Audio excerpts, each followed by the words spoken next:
Dan Meers goes to work each day with like many other men, dressed in a suit. The only difference is that instead of wearing a tie with his suit, Dan wears a tail. For the past 32 years, Dan has served as KC Wolf, which is the mascot for the Kansas City Chiefs football team. All right.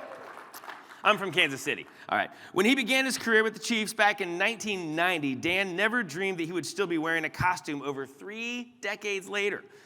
But as Dan's wife likes to say, old mascots never die, they just smell like it. Help me welcome Dan Meers. All right. Good morning. Hey, great to be with you this morning.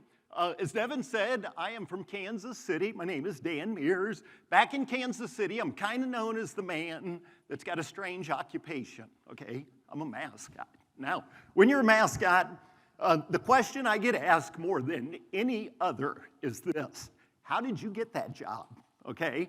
I got my start back in college. I dressed up in a tiger suit at the University of Missouri.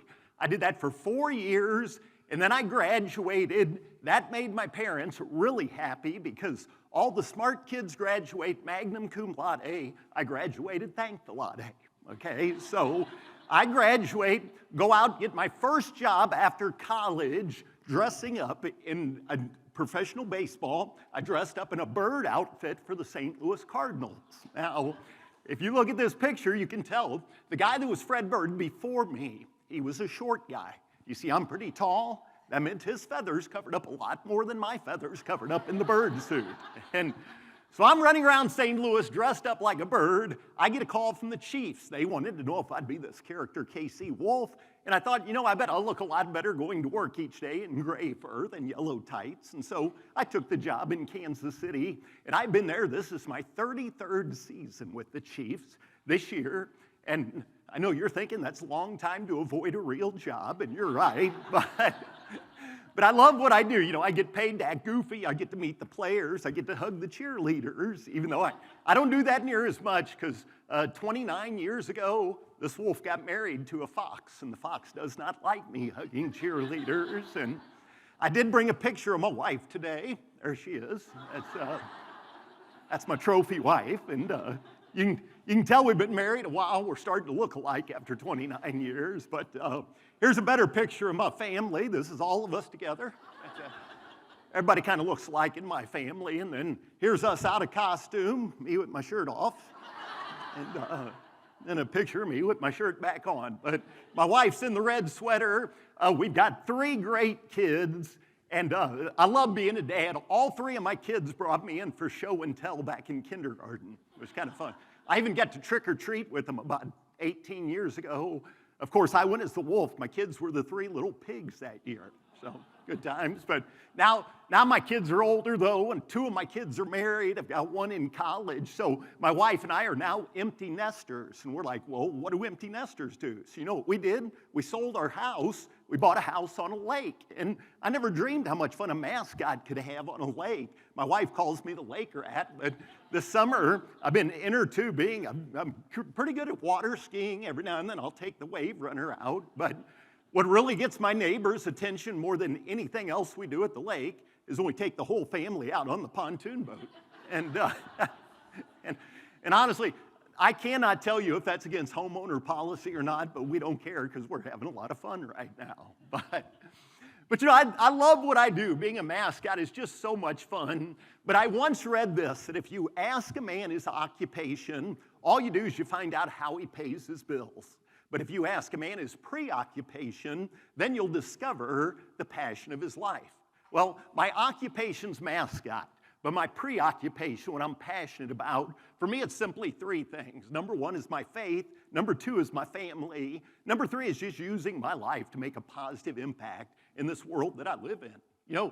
I get the opportunity to do a lot of speaking around the country on leadership. And I'll tell you, my favorite quote on leadership is from a guy named John Maxwell. You've probably heard that name before.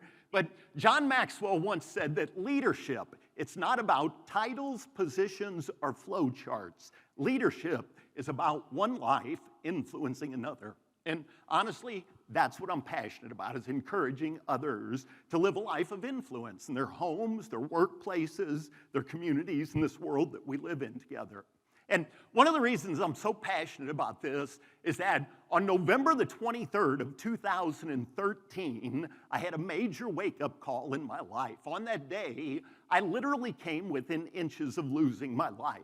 Now, thankfully, instead of losing my life, I spent 9 days in a hospital, and I got some big scars. And I had a guy tell me once that scars are just tattoos that come with a cool story, right? Well, today, I'm not going to show you my scars. If I do that, Angela will never invite me back to another showcase, and you will not invite me to come and speak at your group, trust me. So I'm not going to show off my scars, but I do want to just quickly share a little bit of my story. But how I got hurt was doing a stunt at Arrowhead Stadium before a Chiefs game. I was going to bungee jump and zip line into our stadium. That day I was supposed to jump out of the lights, fall about 20 feet. The bungee cord was supposed to catch me, bounce me into the air, and then I was going to zip line out over our field. Well, things did not go as planned that day, and instead of falling 20 feet, I fell approximately 70 to 75 feet, and I hit the seats in the upper level of our stadium. Hit the seats so hard I knocked 2 seats out of the concrete. But not only did I damage the seats, they did a pretty good job on me as well. That day I broke 7 ribs, I collapsed my left lung, I shattered my tailbone, I cracked my sacrum, got a big gash on the back of my left leg that required stitches, got several units of blood because I'd lost a lot of blood after hitting the seats. But then my worst injury, they found I'd broken the T12 vertebrae in my back, and the next day I had surgery. They gave me these new titanium rods that now stabilize that part of my spine. And I'll show you what I remember most about the night of November the 23rd of 2013. Here's a picture of what I look like. But what I remember most is the doctor walked into this hospital room, told me all of my injuries, explained that I was going to have surgery the next morning. He's walking out of the room, he gets to the door, he turned around and he looked at me, and I'll never forget his words. He said, "Mr. Meers," he said, "I hope you realize tonight that you are a very lucky man." He said, "If you fell 75 feet," he said, "number one, you're lucky to still be alive." He said, "Number two, you're very lucky that you're not paralyzed right now." And, that night in the hospital, I thought a lot about what that doctor said. I thought about my life. And you know what I thought a whole lot about that night is how I was choosing to live life each day. And, I now carry a coin in my pocket. And the coin, it says that life is like a coin. You can spend it any way you wish, but you're only spending it one time, so spend it wisely. And I love that because it reminds me every day that I get to make choices. And let me share with you what I consider the 3 greatest lessons I've learned since that night in the hospital bed. Number 1 is this: to live every day you get with character, with purpose, and with passion. Live your life with character, purpose, and passion. Every day we get the opportunity. Life's a gift. You've heard that before. You just about lose your life. You start to understand how much of a gift it is. And every day we get the opportunity to make an impact in the lives of others through our words and through our actions. Don't miss those opportunities, because that's what life is all about. That's what leadership is all about. Let me share with you the second lesson I learned. It's something my mom told me in high school. She used to always say that the most important things in life aren't things. The most important things in life are relationships. And come to find out, Mom's a pretty smart gal, because as I spent 9 days in the hospital, not one time did I think about how big my house was, how nice my car was, or whether I had the latest smartphone or not, okay? What helped me get through 9 days in a hospital and then 6 months of very painful therapy and rehab day after day after day, 3 things: my faith, my family, my friends. And all 3 of those things, those are all relationships. And I always encourage my audiences, as you decide how you're going to spend your coin each day, make relationships a priority, because this life is a team sport. Just like football is a team sport, life is a team sport. We need each other. And never forget this piece of mascot wisdom.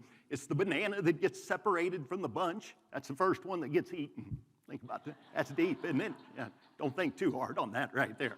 Hey, let me share with you one last lesson I learned. I learned this in January of 2014. I was on my way to another physical therapist appointment. I called that man my physical terrorist. If you've been there, you know why. But I'm listening to the radio, and that day I was feeling sorry for myself because I was still in all this pain: my back, my tailbone, my ribs. And I'm having a pity party. Those never work, by the way.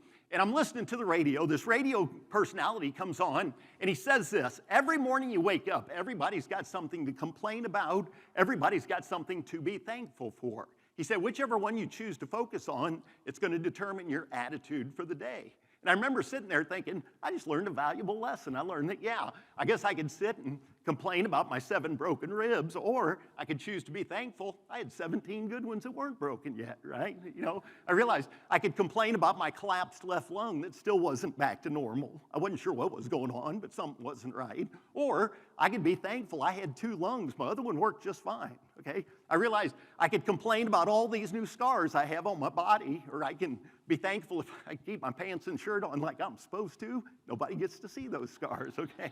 It's not like I'm a Chippendale. I'm a mascot, right?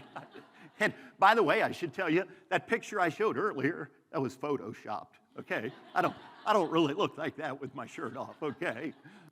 That day I wanted to complain that once again I had all this pain again, my back, my tailbone, my ribs. But for the first time, I actually stopped and told God thanks for my pain. And by the way, that's hard to do, okay? I think I'm pretty good about saying thank you for my blessings. Saying thank you for pain is hard, but I did. I thanked him because I realized if I couldn't feel pain, I'd be dead or I'd be paralyzed. And then I thought about that, death, paralysis, pain. Guess what? I got the best one out of the 3. You know, I still live with pain as a result of my accident. You don't get a vacation from it. I deal with it every day. Every morning I get out of bed, I realize I get to make a choice. And by the way, you get to make the same choice. But when I get out of bed, I realize I can choose to rise and shine, or I can choose to rise and whine. And you know what? I don't want to be a whiner. Whiners don't make a positive impact in this world. And, you know, today you've heard me talk about how your life's like a coin. You can spend it any way you wish, but you're only spending it once, so spend wisely. It reminds me of one other thing that my parents used to tell us, that your life's a lot like your finances. You can do one of 2 things with money. You can spend it or you can invest it. Money you spend, you're never going to see it again. Money you invest, that's wise. That's going to multiply or return to you. When you think about it, we're all going to do the same thing with our lives. You will either spend it or you're going to invest it. A life that's spent selfishly, that's wasted. A life that's invested in helping others, encouraging others, leading others, impacting others, that's going to bear fruit for a long, long time. And so my challenge to you, take your coin, be an investor, not only with your money, more importantly with your life. So, you know one reason I love speaking to y'all? You're a lot better behaved than the Chiefs fans I work with at Arrowhead Stadium. I'm guessing you did not have a tailgate party in the parking lot before you came in this morning, so thank you very much. Hey, if anybody's interested, come and see me. We got these coins of K.C. Wolf. On one side of the coin, it says, life's like a coin, spend it wisely. On the back of the coin, it just says, rise and shine. So hope you all have a wonderful day. Thank you for letting me share.